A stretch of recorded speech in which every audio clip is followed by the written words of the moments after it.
Участники вокального конкурса должны предоставить видеозапись с одной песней на тему родного края, республики и, конечно же, города. К слову, совсем скоро Кызыл отметит свой 107-й день рождения. С 2017 года ко дню города Кызыла арт-центром наислал под руководством Департамента культуры, спорта, молодежной политики мэрии города Кызыла.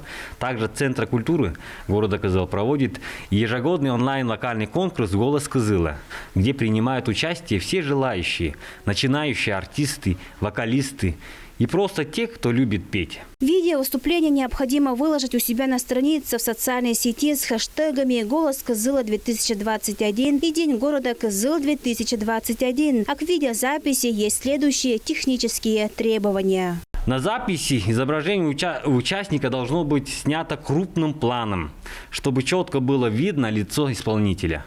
Запрещается использовать записи с концертов и других мероприятий видеокамеры с начала и до конца исполнения произведения, без остановки и монтажа.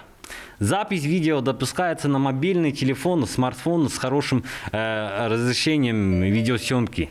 Разрешается исполнение песни акапелла, это то есть без сопровождения фонограммы. Награждение лауреата первой степени получает 10 тысяч рублей, лауреата второй степени 7 тысяч, лауреата третьей степени 5 тысяч. Если ты талантлив и хочешь заявить о себе, то обязательно прими участие, ведь именно ты можешь стать тем самым голосом Кызыла и выиграть денежный приз.